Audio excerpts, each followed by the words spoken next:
जी देखिए रीमा जी, ऐसा है कि जो कांग्रेस पार्टी जो जंग लगा हुआ जहाज है वो डूबने की कगार पे, मैं तो कहता हूं आपके पास नेता क्यों नहीं है? आपके पास नेता क्यों नहीं है? ना आपके पास कार्यकर्ता, ना नेता है, ना नीति है। वो क्या कारण है? केवल राहुल गांधी नेता है, सोनिया गांधी जी के सुपुत्री इनके पास नेता है, इसलिए इनकी पार्टी को छोड़ करके, जंग लगे हुए जहाज को छोड़ करके सब लोग चले गए। राजस्थान का वही हाल देख लीजिए, किस तरह का सरपुटाबल हो रखा है। और ये बोल रहे हैं कि हमने क्या बनाया है, क्या तरीका है। शांत हो जाइए, ठीक से सुनना सीखिए, डिबेट करना सीखिए। इन्होंने कहा कि देखिए 24 घंटे वहां पर बिजली मिलती है, राष्ट्रीय गुड गवर्नेंस इंडेक्स में जिला स्तर पर लोक सेवा प्रदान करने के लिए एमपी नंबर 1 है। और मैं एक 2-3 बढ़िया डेटा देता हूं आपको। बुंदेलखंड विभाग, मालवा, ग्वालियर, चंबल संभाग, महाकौशल विभाग का सर्वांगीण विकास। और 2002 में जो बजट यूपीए के शासनकाल में मात्र 23,000 करोड़ रुपए जो देते थे, मोदी सरकार ने 3.14 लाख करोड़ देने का काम किया प्रति व्यक्ति आय। इनके शासनकाल में मैं बता रहा हूं 11,700 थी, 11,700 थी। मोदी जी, अभी शिवराज जी के शासनकाल के अंदर 1.4 लाख प्रति व्यक्ति आय होगी। 2000 इस आंकड़े पे हम आगे भी बात कर लेंगे। मैं आंकड़े देने को तैयार हूं, लेकिन मैं इतना जरूर बता रहा हूं कि लगातार वहां की जनता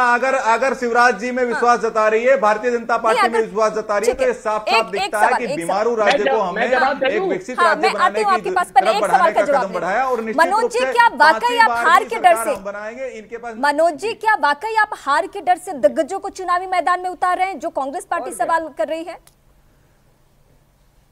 जी देखिए, ऐसा है कि ये तो बात स्पष्ट हो गई कि जिनके पास नेता होंगे वो नेता जमीन पर भी उतरेंगे। उसमें समस्या क्या है मैं जानना चाहता हूं। हमारे पास नेता है, हमारे पास कैडर बेस एक पार्टी है हमारे पास एक परिवार का नेता थोड़ी ना है कि बस राहुल गांधी के परिवार ही जो चाहेगा वो होगा। यहां पर हमारे पास एक फहरिस्त है, हमारे पास दर्जनों बार हमारे पास नेता है। राजस्थान के अंदर पर हमारे पास नेता है, मध्य प्रदेश में हमारे पास नेता है। इनके पास ना नेता है, ना नीति है, ना नियत है इनकी। ये कुशासन, कुनीति और करप्शन करने वाली जो कांग्रेस पार्टी है, उनके पास क्या बचा हुआ है? प्रतिमा भौमिक जी जो केंद्रीय मंत्री थी त्रिपुरा में, हमने वहां पर भी उतारा है, तो यहां पर उतार दिया, तो इसमें आश्चर्यचकित होने का क्या विषय है? आश्चर्यचकित नहीं होना चाहिए। एक कार्यकर्ता होने के नाते वो वहां पर उतरे हैं। भारतीय जनता पार्टी में हर व्यक्ति, हर कार्यकर्ता अपने को कार्यकर्ता समझता है और दायित्व लेकर के जो भी आदेश आता है उसका पालन करता है। लेकिन ये थोड़ी ना इनके यहाँ पर देखिए, बीजेपी का स्टैंड ये है कि उनके पास नेता है इसलिए चुनावी मैदान में जा रहे हैं। आपके पास एक तो नेता नहीं है। ठीक है मनोज जी, मैं सवाल अंशुल जी सवाल सुन लीजिए। सवाल मेरा ये है, बीजेपी का तर्क ये है कि हमारे पास ऐसे नेता हैं कि हम चुनावी मैदान में उतारे, आपके पास नेता नहीं है।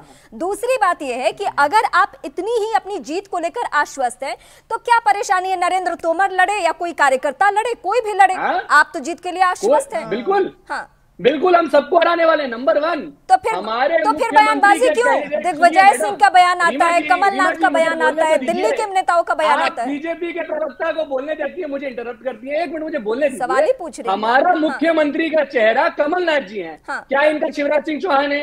ये बता दे स्पष्ट। नेता की बात कर रहे हैं, मध्य प्रदेश चुनाव है। मध्य प्रदेश में हमारे पास एक लॉन्ग लाइन ऑफ लीडर्स है। कमलेश्वर पटेल से लेके, जयवर्धन सिंह से लेके, जीतू पटवारी से लेके, हीरालाल अलावा से लेके हमारे पास युवा नेता है। जंग लगे तो ये लोग हैं जो झाड़ पोछ के बुड्ढा को उतार रहे हैं वापस। क्या फिर से दोहराइएगा।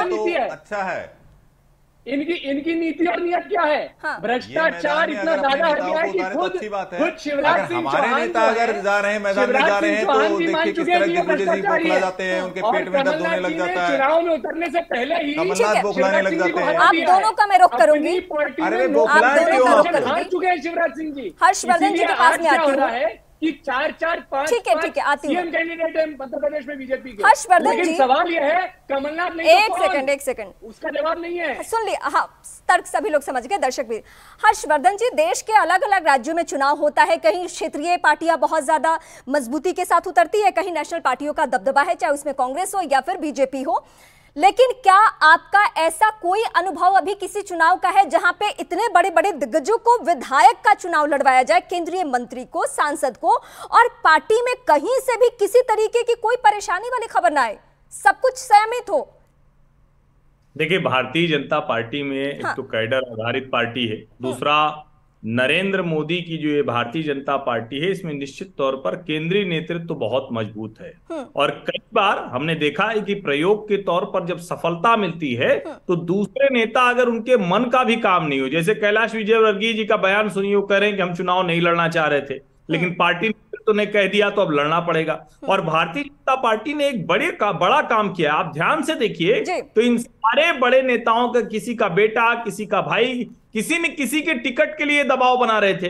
अब वो सारे दबाव एक झटके में समाप्त हो गए। तो मैं ये नहीं कहूंगा कि सारे लोग बहुत खुशी खुशी जा रहे हैं चुनाव लड़ने के लिए, लेकिन निश्चित तौर पर इनको लगता है कि अगर हम चुनाव में लड़कर खुद को साबित करेंगे तो एक हमारी दावेदारी पक्की होगी। और लंबे समय से शिवराज चौहान के विकल्प के तौर पर भारतीय जनता पार्टी किसी नेता को खोजना चाहती थी। प्रहलाद पटेल हो, नरेंद्र हो, कैलाश विजयवर्गीय हो, सबकी भी वो महत्वाकांक्षा है। ये पहले भी नाम चर्चा में थे और अब ये टिकट के बाद ये और ज्यादा तय होता है।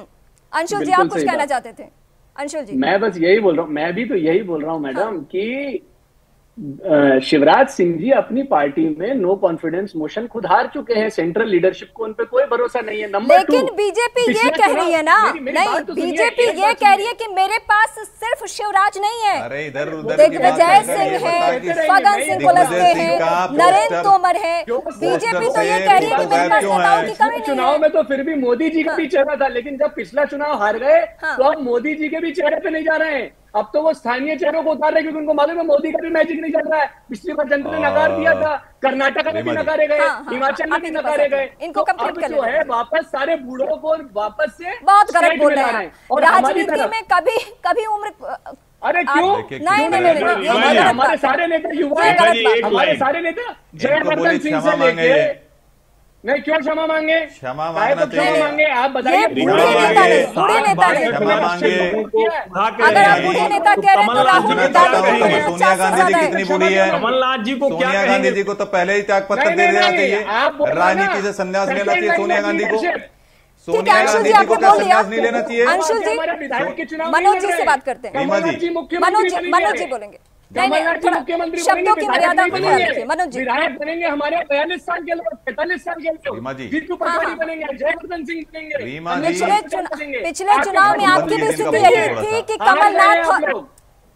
अंशुल जी, हाँ मैं आपके पास आती हूँ, एक पॉइंट मेंशन कर दूं, बस एक पॉइंट अंशुल जी के सामने मेंशन कर दूं। पिछले चुनाव की स्थिति ये थी कि आपने चुनाव से पहले नहीं बताया कि ज्योतिरादित्य सिंधिया या फिर कमलनाथ। राजस्थान में भी आपने क्लियर नहीं किया, अशोक गहलोत या सचिन पायलट, या आपने भी 2018 के चुनाव में किया है। अब मनोज जी आप बोलिए। हमारे यहाँ तो ये नीति है, चेहरे पे तो बीजेपी जी। मनोज जी, हाँ देखिए रीमा जी, ऐसा है कि किस तरह से कितनी बौखलाहट है कि हमारे बड़े नेताओं से इतना डर गए हैं कि उनको अपशब्द बोलने पे उतारू हो गए। इनकी तो वो परंपरा और परिपाटी रही है, सोनिया गांधी से लेकर के इनके चाटुकार जो चरण वंदना करने वाले लोग हैं, मोदी जी को क्या से क्या गालियों से नहीं नवाजते हैं। तो ये दिखाता है कि इनकी कैसी मानसिकता है। और मैं पूछना चाहता हूं, क्या सोनिया गांधी जी को क्या उनकी उम्र नहीं हो गई? उनको तो बहुत पहले से राजनीति से संन्यास लेना चाहिए। कमलनाथ जी की क्या उम्र नहीं हो गई? उनको पहले से राजनीति से संन्यास लेना चाहिए। तो इस तरह की भाषा का प्रयोग करने वाले साफ साफ दिखाता है कि इनका डर इनके चेहरे पर दिखा रहा है। जो डर इनके अंदर है वो साफ साफ इनकी जबान पर उतर आया है। मन की बात जबान पर उतर आई है और साफ साफ दिखा रहा है कि इनकी बौखलाहट दिख रही है।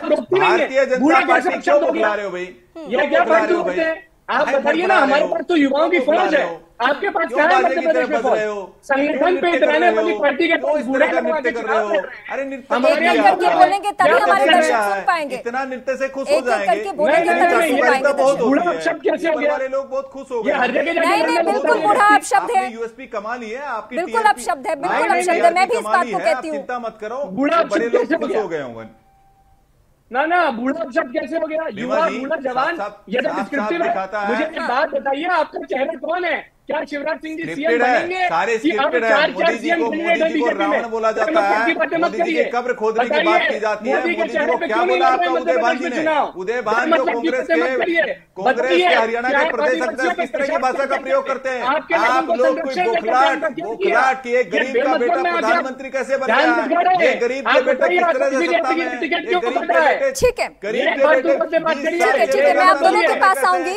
आखिर में मैं बात करना चाहूंगी हर्षवर्धन जी से। ठीक है, मैं आप दोनों के पास आती हूँ।